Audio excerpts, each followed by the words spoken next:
자기소개서 파이널 체크 강의를 맡게 된 교사 최승우라고 합니다. 여러분 이제 자기소개서 입력 기간이 얼마 남지 않았습니다. 오늘 강의가 여러분 자기소개서 작성에 큰 도움이 됐으면 좋겠습니다. 강의 시작하도록 하겠습니다. 자, 오늘의 학습 목표는 자기소개서가 정성평가뿐만 아니라 정량평가임을 이해할 수 있다. 이게 무슨 뜻이냐면 자기소개서는 평가입니다. 평가이기 때문에 분명히 채점 기준이 있고요. 작성해야 될 방법이 있는 겁니다. 그래서 막 쓰면 안 되겠죠. 이게 뭐 정성평가만 하는 것이 아니라 정량적으로 평가하기 때문에 자기소개서의 항목별 작성 방법을 꼭 기억하셔야 되겠습니다. 먼저 자기소개서 작성 방법에 들어가기 전에 자기소개서 유사도 검증이라는 게 있습니다. B수준 이상, 5% 이상이 넘어가면 이게 소명 자료를 내야 되기 때문에 본인이 반드시 쓰셔야 되겠습니다. 이거 학생 표절에 걸린 학생 거의 소명서를 한번 제가 들고 와봤습니다. 2017학년도 건데요. 표절에 걸리면 이렇게 학교에 본인에게 이렇게 표절 소명서가 갑니다. 그래서 소명하지 못하면 당연히 탈락할 수밖에 없는 거죠. 여러분 괴테는 파우스트를 60년 동안 썼다고 합니다. 이 강의 듣고 나서 충분히 쓸 수 있는 시간이 있기 때문에 본인이 고민하고 학교 활동의 근거에서 학생부의 근거에서 쓸 수 있도록 하면 좋겠습니다.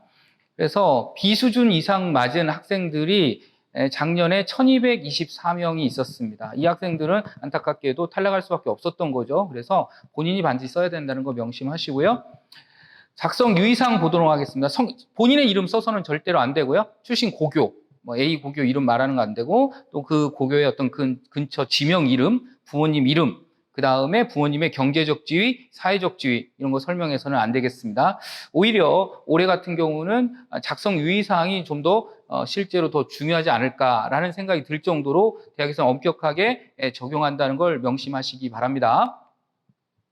예를 들어서 교사인 엄마 아빠를 따라서 뭐뭐를 하고 싶다. 아버지가 공무원이셨다. 아버지가 어디 회사에 다닌다. 어머니가 교수님이시다. 이런 식으로 자기가 아닌 다른 사람의 어떤 직업이나 사회 경제적 지위를 드러내는 건 절대로 안 되겠습니다. 유의하시고요. 자, 자소서를 제가 하나 들고 왔습니다. 실제 이제 합격한 학생 자소서인데 제가 이제 지도를 했던 학생입니다.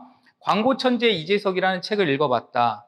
확인을 해보니까 진로 희망사항에 써 있더라고요.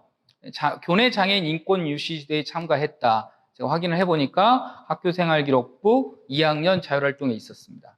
그 다음에 또 세 번째 활동을 보니까 3학년 동아리 활동에 있더라고요. 그래서 활동 3개를 썼는데 제가 한 거는 이 학생을 불러서 학생부에 있는지 확인을 해줬고, 저 두 번째 활동이 인권 UCC 대회였는데 원래는 봉사활동을 채웠더라고요. 근데 이 미디어 영상학과 관련된 활동이기 때문에 인권 UCC 대회를 좀 소재를 권해줬을 뿐입니다. 그래서 소재 바꾸는데 조언을 했을 뿐이지 선생님 글자 한자도 고치지 않았습니다. 그래서 학생부에 있는지 학교 활동과 연계해서 쓰는 것이 가장 중요하다. 학교생활기록부에 써있지 않으면 채점하지 않습니다. 학교생활기록부에 한 단어라도 있어야 쓸 수 있다는 것이 자소서의 가장 중요한 조건이라는 것을 말씀을 드리겠습니다.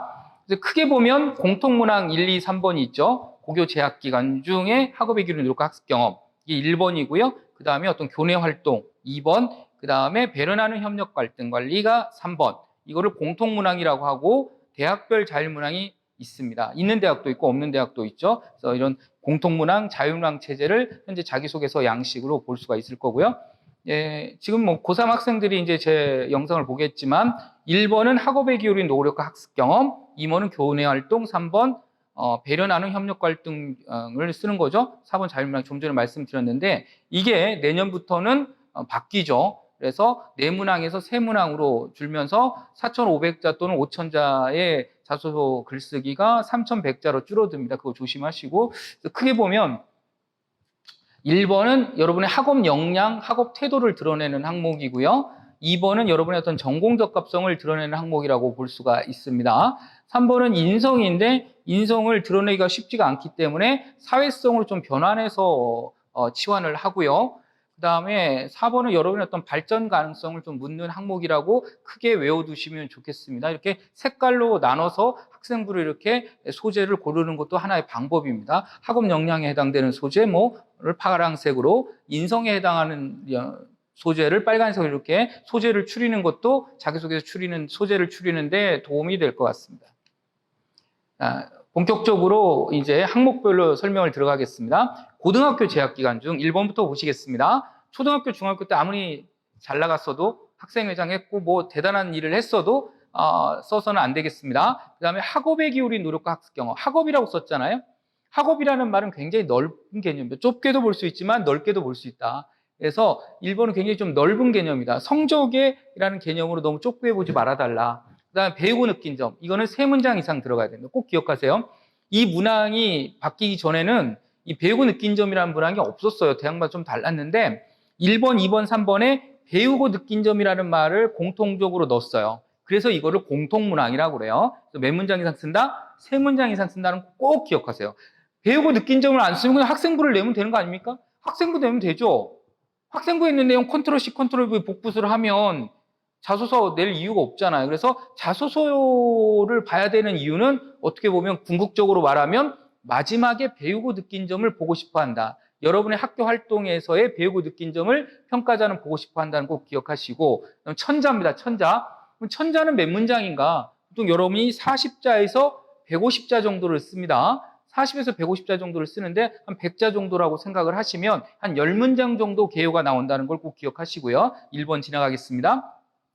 2번 고등학교 재학 기간 중이라고 했죠. 초등학교, 중학교 얘기 쓰지 마시고요. 규칙 위반하면 안 되겠습니다. 교내 활동 3개다. 1개 쓰는 애가 있나? 1개 쓰는 애 있죠. 좀 성적이 좋은 대학 이런 학생들은 학교 활동을 뭐 동아리를 3년 내내 했다 이렇게 하나 쓰기도 합니다. 2개 쓰나요? 2개 쓰기도 하죠. 2개 쓰면 좀 배우고 느낀 점이 강화되는 장점이 있고요. 3개 가장 많습니다. 3개는 가장 많아요. 그래서 3개를 쓰면 좀 학교 활동의 다양성을 보장해 주는 거죠.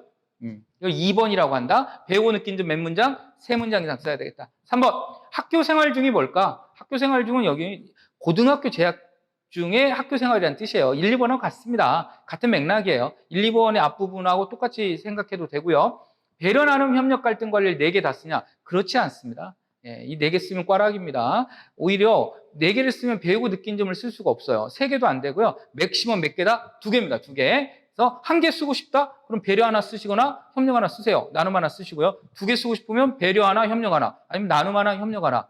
이렇게 쓰셔도 되고요. 또 묶어서 배려 나눔을 묶어서 써도 되고 협력 갈등까지 묶어서 이렇게 2개 써도 되고요. 아무튼 3개가 넘어가면 3개, 4개는 배우고 느낀 점을 쓸 수가 없기 때문에 굉장히 위험합니다. 그래서 그다음 실천한 사례가 뭘까요? 실천한 사례는 뭘까요? 실천한 사례가 뭘까요? 이거는 본인의 역할을 뜻하는 겁니다. 실천한 사례라는 건 본인의 역할을 쓰라는 뜻이고요. 배우고 느낀 점 3문장 이상. 배우고 느낀 점이 공통적으로 들어가서 이건 뭐라고 한다? 공통문항이라고 한다. 여러분 이제 공통문항은 빨리 써놓는 것이 좋죠. 자, 그 다음에 자율문항. 대학별로 다르다고 해서 자율문항이라고 하는데 자율문항이라고 어려운 게 없어요. 뭐 굉장히 다양하다 그게 아니에요. 대부분 대학이 서울대를 제외하고는 지원 동기와 노력 과정이 들어가요. 이게 한 세트죠. 한 세트. 그러니까 2개가 아니라 하나로 봐도 돼요. 그 다음에 입학부의 학업계획, 그 다음에 졸업부 진로계획. 항목으로 따지면 4개죠. 이걸 우리는 뭐라고 한다? 대학별 자율문항이라고 하고 서울대를 쓰게 되면 독서가 들어갑니다. 서울대를 쓰게 되면 독서가 들어가는 거죠. 이렇게 해서 이거를 우리는 자율문항이라고 하고 이 자율문항의 이 소재가 우리 서류 기반 면접 있죠? 학생부 자소서를 추천서 같은 걸 바탕으로 하는 서류 기반 면접의 소재로 쓰이기 때문에 4번이 해결되면 여러분의 90% 이상은 대부분 90%가 뭐예요? 거의 100%에 가깝죠. 서류 기반 면접도 해결이 됩니다. 이게 해결이 되는 거예요. 그래서 4번이 해결되면 면접도 해결된다. 4번 좀 조심해야 될 게 있어. 왜냐하면 고등학교 재학 기간이란 말이 없기 때문에 학생들이 초등학교 때 얘기, 뭐 유치원 때 얘기 쓰기도 하는데 평가자들은 여러분의 고등학교 때 일에 관심이 많습니다. 여러분 고등학교 때 일에 관심이 많다는 걸 꼭 명심하시고 가급적이면 고등학교 때 일을 써주는 게 좋습니다. 선생님 저는 초등학교 때 결정적인 사건이 있었어요. 그러면 어쩔 수 없습니다. 어쩔 수 없지만 가급적이면 here and now, now and here. 지금 여기 얘기를 고등학교 얘기를 좀 써줬으면 좋겠다. 자율문항이 없는 대학도 있습니다. 4번 없는 대학이 있어요. 좀 보시고요. 이런 대학은 어떻게 해야 될까요? 4번이 없다면 지원 동기를 쓰기가 애매하죠. 쓸 수가 없잖아요. 그럼 보통 1번이나 2번이 좀 녹여내는 게 좋아요. 근데 1번도 학업 역량 위주로 쓰다 보면 지원 동기를 쓰기가 애매해요. 그래서 보통 저희들 같은 경우는 2번 문항 하나에 2번 문항 하나에 지원 동기 진로 희망을 기술을 합니다. 그러니까 2번 활동이 3개잖아요. 그래서 보통 첫 번째 활동에 지원 동기를 좀 녹여내는 것이 좋아요. 다시 정리하겠습니다. 4번이 없는 대학을 썼을 경우에는 지원 동기를 쓸 수가 없기 때문에 그 지원 동기를 2번의 첫 번째 활동에 녹여내세요. 아시겠죠? 그게 좀 조심해야 될 겁니다. 자율문항이 없으면 경쟁률이 높죠. 왜 그러냐면 4번이 부담이 되니까. 그럼 지원 동기를 쓸 수가 없기 때문에 이거는 2번 문항 하나에 좀 써달라. 첫 번째 활동에 좀 써달라고 했고요. 자소서가 이렇게 없는 대학도 있습니다. 없는 대학도 있고요. 수능 이후에 자소서 제출 대학. 예를 들어서 뭐 서강대 같은 경우는 내가 수능이 대박이 났다. 그러면 자소서 만약 입력을 안 하면 자동 탈락이겠죠. 불합격이겠죠. 이런 대학도 있고요. 자, 그 다음에 여러분 좀 자소서에 좀 조심해야 될 용어가 있습니다. 모집 단위 학업이 아니라 뭐 복수 전공, 부전공, 연계 전공, 전과 뭐 이런 말 쓰면 안 돼요. 뭐 교직이수. 이거는 평가자들이 별로 좋아하지 않는 말이에요. 이런 거 조심하시고요. 두 번째, 내가 국문과로 졸업하는데 졸업 후 진로 계획은 영문과로 맞춰져 있으면 안 되겠죠. 그러니까 내가 지원한 학과와 학부와 관련된 졸업 후 진로 계획이 돼야 돼요. 이건 당연히 너무 상식적인 얘기인데 전혀 학교에서는 A라는 공부를 하고 졸업할 때는 B로 가겠다. 이건 앞뒤가 안 맞는 어불성설입니다. 안 되고요. 그 다음에 이것도 한번 볼까요? 보통 학업계획, 입학 후에 학업계획을 쓸 때 커리큘럼은 그냥 단순 1학년 때 뭐, 2학년 때 뭐, 3학년 때 뭐, 4학년 때 뭐 하고 남학생들은 군대 갔다 와서 뭐 하겠다고 단순 나열하는 애들이 있는데 그러면 안 되고요. 내가 이 학과를 지원하게 된 지원 동기와 관련된 커리큘럼 한 2-3개를 꺼내서 내가 왜 그 커리큘럼을 배우고 싶은지, 즉 그 과목을 왜 배우고 싶은지 설명하세요. 그리고 그 과목의 특징이 뭔지. 내가 물리학과를 가고 싶어. 나는 왜 물리학과 가고 싶지? 나는 역학을 배우고 싶으니까. 그러면 역학이라는 과목이 왜 배우고 싶은지 그 과목의 특징이 뭔지 쓰면 되고 글자 수가 좀 남으면 그 대학만의 독특한 프로그램을 좀 더 입력하시면 되겠습니다. 단순 나열은 안 됩니다. 자, 그래서 마지막으로 항목별 들어가기 전에 여러분 자꾸 먼 얘기 쓰는데요. 먼 미래의 희망이나 미래의 역량보다는 나는 지금 어떤 걸 희망하고 있고 나는 국문학과를 가고 싶고 화학과를 가고 싶고 그 국문과나 화학과를 가는데 나는 지금 이런 역량을 갖고 있어 라고만 설명하면 돼요. 그 이상의 먼 얘기를 할 필요는 없습니다. 평가자는 현재의 여러분의 역량을 중요하게 생각합니다. 그래서 이게 이제 오늘 강의의 핵심 포인트입니다. 여러분이 꼭 메모하셔야 돼요. 사진을 찍어두든지 메모를 하셔야 됩니다. 그래서 자소서에 심화 탐구 활동이 들어있느냐. 그러니까 호기심으로 끝나는 게 아니라 심화 탐구 활동이 있느냐. 그리고 구체적 경험 결과가 나열이 돼 있느냐. 그리고 그 구체적 경험 결과 안에 본인의 역할이 들어가 있느냐. 그리고 그런 결과를 통해서 나는 어떻게 생각이 변했고 어떤 행동이 변했는지를 설명하셔야 됩니다. 그래서 자소서 채점 포인트가 이 5개가 있다. 자소서는 평가이기 때문에 이 5개의 포인트 안에서 채점이 된다는 것을 꼭 기억하시기 바랍니다. 1번, 제가 한번 소제목을 잡아봤습니다. 자기주도적 학업 역량이 남다른 학생이다. 그래서 좀 더 어렵게 말해보면 기본적으로 1번은 학업 역량, 여러분의 학업 능력 또는 학업 성취도, 탐구 역량을 보는 겁니다. 그래서 여러분이 학업을 전념했을 때 어떤 학업 태도적인 측면, 아카데믹하게 접근하는 거예요, 1번은. 그러니까 공부란 너에게 뭐냐고 묻는 거예요, 교수님이. 공부란 너에게 뭐냐? 네가 호기심이 생겼는데 문제가 발견됐을 때 어떻게 해결했느냐? 그때의 여러분의 태도나 역량을 보고 싶은 거죠. 그죠? 자, 그래서 윤리 시간에 뭔가 호기심이 생겼어요. 근데 대부분의 애들은 여기서 끝나. 그런데 이 학생은 정의로라는 책을 읽고 독빨간색 보세요. 독서 클럽을 가입하고 논문을 읽은 다음에 마지막 빨간색을 보면 행동이나 생각이 바뀌고 있다는 거죠. 이런 식의 글을 우리는 뭐라고 한다? 자기소개서 1번이라고 합니다.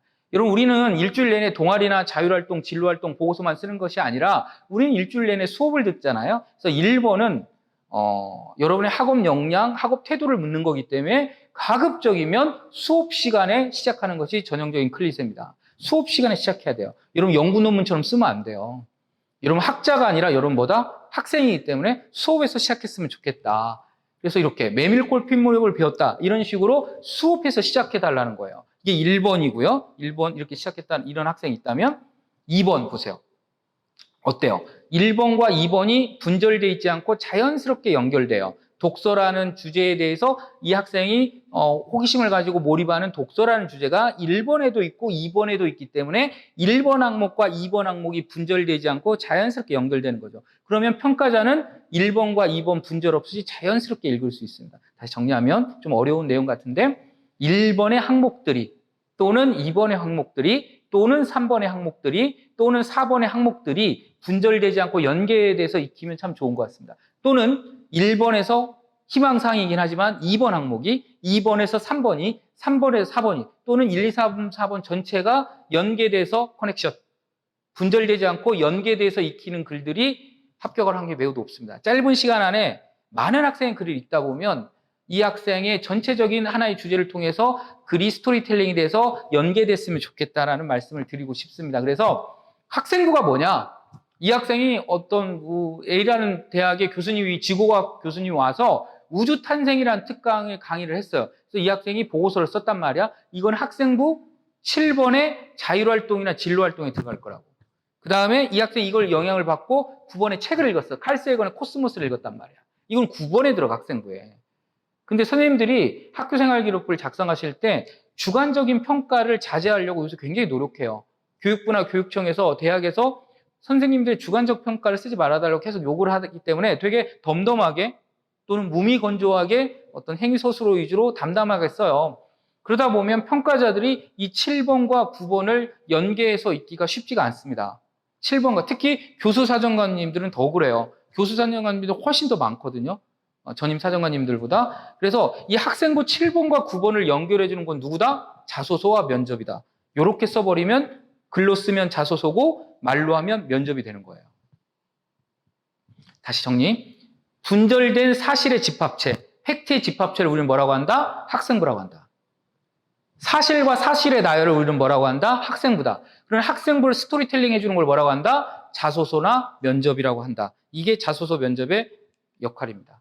근데 여러분 안타깝게도 학습 방법을 바꿔서 성적이 향상된 얘기를 자꾸 써. 저 수학을 국어나 영어나 사회나 과학으로 바꾸려고 한단 말이야. 근데 이거는 별로 관심이 없다고 사실은. 공부란 너에게 뭐냐고 1번에서 멋있게 질문했는데 오답 노트를 만들어서 성적이 올랐어요? 이렇게 말할 필요는 없다는 거지. 이런 방법은 별로 좋지 않다는 얘기야. 이게 보세요. 그래서 이 학생도 보면 수학의 어떤 성적 향상 방법만을 썼는데 평가자들은 이 학생의 어떤 학습 방법보다는 관심 영역이나 어떻게 몰입을 하고 이 학생의 공부의 일련의 과정을 통해서 배우고 느낀 점이 궁금한데 단편적인 교과 능력 향상만을 작성했단 말이야. 그래서 NG 사례를 보면 거의 대부분 대학들의 학생부 종합전형 가이드북에 이렇게 NG 사례가 다 들어가 있어. 뭐가? 학습 방법을 바꿔서 성적이 올랐어. 이런 사례가. 한국대도 보세요. 이런 식으로. 이런 식으로 학습 방법을 바꿨더니 성적이 올랐어. 이런 사례. 대학들이 싫어한다는 거지. 대학들이 싫어하는데 왜 쓰니? 쓰지 말자는 거지. 가급적이 1번 같은 경우는 학습 방법 문제는 한 문장 또는 두 문장을 줄이고 이 대주제가 돼서는 안 돼. 여러분이 어떤 호기심이 생겨서 어떤 몰입했던 학업 과정과 공부의 일련의 과정과 그리고 어떤 학업 태도를 보였는지를 궁금해 하는데 그냥 학습 방법이 바꿔서 개념을 익힌 다음에 문제를 풀었어. 이건 동호 방법이지. 밥 먹으니까 배부른다는 얘기야, 얘들아. 그런 얘기를 왜 쓰니? 그래서 이런 식으로 쓰면 어때? 선생님 제시를 해볼게. 윤리 시간에 성선성학설에 대해서 호기심이 생긴 거야. 근데 대부분 애들은 여기서 끝나. 근데 이 학생은 이게 궁금해서 그걸 공부해서 결과물을 보고서를 작성해서 발표까지 해서 보고서 쓰기 했고 발표 말하기를 했고 그 다음에 이것도 더 부족한 것 같아서 방과후 수업, 고전 방과후 수업까지 갔단 말이야. 심화탐구 몇 개 한 거야? 보고서 발표 하나, 그 다음에 방과후 수업 2개. 그러니까 지적 호기심이 거기서 끝나지 않고 심화탐구 활동이 2개가 된 거야. 그러니까 이 호기심을 해결하는 문제 해결 과정이 보이지, 이 학생의 탐구 역량이나 탐구 능력, 그 다음에 공부를 보는 학업 태도까지 다 보이잖아. 학습 방법 1도 안 썼어. 그런데도 일본의 주제를 훌륭하게 수행했다는 거지. 이해하셨어요? 자, 이건 아까 보여주니까 이거 다시 보겠습니다. 그래서 자소서를 쓸 때는 이 5개의 과정이야. 동기, 그지? 어떤 왜 이 공부를 하게 됐는지, 이 활동을 하게 됐는 동기를 쓰고, 그다음에 과정이라는 건 심화탐구 활동이겠지. 심화탐구, 그래서 호기심이 생겨서 동기가 생겨서 과정, 심화탐구 활동하게 됐어. 그래서 구체적 결과가 나와야 되고 의미는 뭐야? 내가 이 활동을 통해서 본인의 역할, 본인의 역할을 통해서 어떤 의미가 생겼는지를 쓰는 거고, 변화는 뭐야? 이런 구체적 경험이나 결과를 통해서 생각이나 행동이 어떻게 바뀌었는지를 쓰는 거지. 그러니까 이때 변화는 생각의 변화나 행동의 변화지. 다시 알아볼까? 더 자세히 한번 알아보자. 그래서 구체적으로 동기가 짧아서 좋다. 동기 너무 길게 쓰면 안 돼. 동기 3문장 이하로 줄여. 가분수가 되면 안 돼. 그래서 가볍게 이렇게 썼죠. 그래서 과정을 한번 보겠습니다. 이런 과정이 있었지. 한번 읽어보세요. 실제 합격한 서울대 사회교육과 합격한 학생 같은데 이 과정을 한번 봤고요. 예, 그다음에 결과, 그런 사실을 알게 됐어. 결과지. 그래서 알고 나니까 실천했다는 뿌듯함을 느낄 수 있었어. 단순 의미지. 아주 의미지. 근데 여기서 끝나면 안 된다는 거야. 여기서 끝나지 말고 변화를 이끄는 거지. 그래서 그런 깨달음을 얻어서 나는 봉사활동에 참여했고, 그 다음에 매주 토론했어. 그러니까 생각한 거를 거기서 단순 느낌으로 끝난 게 아니라 행위변화 1, 행위변화 2, 행동의 변화가 2개가 들어간 거야. 그러면 평가자 입장에서는 얘가 성장했다고 볼 수 있지 않을까? 그래서 마지막에 좀 활동 위주로 결론을 내주는 방식이 상당히 신선해요. 그래서 기본적으로 학교에서 어떤 일화나 활동이 일어났단 말이야. 근데 깨달았어. 근데 여러분 19살, 20살, 18살이잖아. 근데 얼마나 많은 생각이 들어, 학교에서. 수백, 수천 가지 생각이 다 들겠지? 그지? 오늘 급식 반찬이 뭘까? 오늘 몇 시에 가나? 별의별 생각이 많은데 이런 느낌, 깨달음을 채점할 수는 없다고. 그래서 우리는 어떻게 해야 된다? 마지막 부분이 채점 포인트라는 거야. 이거를 깨달음을 행동이나 실천으로 옮겼느냐. 이게 핵심 포인트가 돼야 돼. 그래서 여러분의 직관과는 달리 마지막에 영향력이 있는 독특한 글쓰기 방식이 자기소개서라고 하는 거야. 결론을 임팩트 있게 써야 돼. 임팩트는 실천과 적용, 행동, 후송 활동으로 결론을 좀 임팩트 있게 쓰는 것이 잠자는 평가자를 깨울 수가 있단 말이야. 알겠지? 다시 한번 해볼까? 이 학생은 인문 고전 시간에 꽂혔어. 호기심 생긴 거야. 그 책도 있고 꽂혔어. 그래서 여기서 끝나지 않아. 교수님들 그것만 보는 거야. 호기심에서 끝나는 거야. 호기심에서 채점할 수 있어? 호기심을 채점할 수 있는 건 하나님이야. 호기심을 어떻게 채점하니? 호기심이나 동기를 어떻게 채점하냐고. 그지? 그래서 이 학생은 그 호기심을 에단 스미스 발표로 심화탐구로 이었고, 그 다음에 시사논평 작성했지. 심화탐구 몇 개 했어? 심화탐구 2개나 했다고. 이런 심화탐구를 했기 때문에 이 학생은 뭐야? 깊게 공부할 수 있었다? 어떻게 해야 돼? 행동이 변했고, 경제학자의 덕목이라고 생각했다? 생각이 변한 거지. 이 학생은 행동이 변하고 생각이 변했기 때문에 이 학생은 성장한 거지. 평가자는 학생 성장했다고 보는 거야. 다시 볼까? 우리 처음에 봤던 걸 이런 식으로 한번 정리해 볼까? 수업 시간에, 생활과 윤리 시간에 호기심 생겼어. 그래서 거기서 끝이지 않고 책을 읽었어. 정의론 책 읽고 독서 클럽 가고 연구 논문. 심화 활동을 3개를 했지. 그리고 나서 제일 마지막 봐봐. 지식 활용 능력을 함양했어. 행동이 변했고 중요성을 느꼈어. 생각이 변한 거지. 행동이 변하고 생각이 변했기 때문에 학생은 성장한 거지. 학생은 성장한 거야. 이게 1번의 클리셰야. 알았어요? 다시 정리. 호기심이 생겼어. 2가지식으로 그랬었지. 전체 내용을 압축적으로 포괄하고 함축해서 전체 내용을 정리해준다고. 이걸 2가지식 글쓰기라고 그래. 그래서 한 문장 또는 2문장을 전체 내용을 포괄하거나 압축하고 내용을 앞에다 전진 배치해. 소제목 쓰지 마. 소제목 올드 패션이야, 이제. 소제목 쓰지 마세요. 그래서 2가지식 글쓰기로 한 다음에 단락을 나눠주는 거야. 들여쓰기는 없어. 자소에 들여쓰기는 없어. 외부로 가니까. 이렇게 단락만 나눠줘. 통글 없어, 통글. 통글은 재수야. 통글 읽기 너무 힘들어. 알았어? 한 문장 또는 2문장으로 전진 배치하고 단락 나눠주고 수업 시간에 시작했지. 1번의 크리스가 뭐다? 수업에서 시작했다. 그 두 번째 활동했고 마지막. 자소서가 뭐가 중요하다고? 마지막이 중요한 거지. 글의 형식으로 보면 양괄시고 숨이 상관이야. 마지막 한번 볼까? 인간의 경제적 의사결정 과정은 제게 끊이지 않는 질문거리를 안겨주었고 그 길을 따라가며 경제학에 대한 저만의 지도를 그려갈 수 있었다. 마지막에 어떤 행동이나 생각이 바뀌었지? 그지? 마지막에 한번 정리해 준 거야. 2괄식에서 한번 제시를 한 다음에 마지막에 한번 정리해 주는, 글로 말하면 양괄식이고 표현 방식으로 하면 수미상관이 되는 거야. 마지막에 한 번 해서 수미상관 한번 정리해 주는 거지. 알겠어요? 그래서 2괄식 글쓰기를 포함하는 양괄식이고 마지막에 수미상관과 수미상관으로 한번 정리해 주는 작업. 이게 중요한 거지. 정리하면 1번 가급적이면 수업에서 시작했으면 좋겠다. 그 심화탐구 활동이 2개 이상 들어갔으면 좋겠고, 여러분 제일 안 되는 거 마지막 부분에 생각의 변화와 행동의 변화를 써주면서 정리해주는 수미상관의 기법으로 끝내면 좋겠다. 그러면 1번 항목까지 배웠고요. 다음 시간에 2번, 4번, 3번 항목 이어서 배우도록 하겠습니다. 여러분 다음 시간에 뵙도록 하겠습니다. 감사합니다.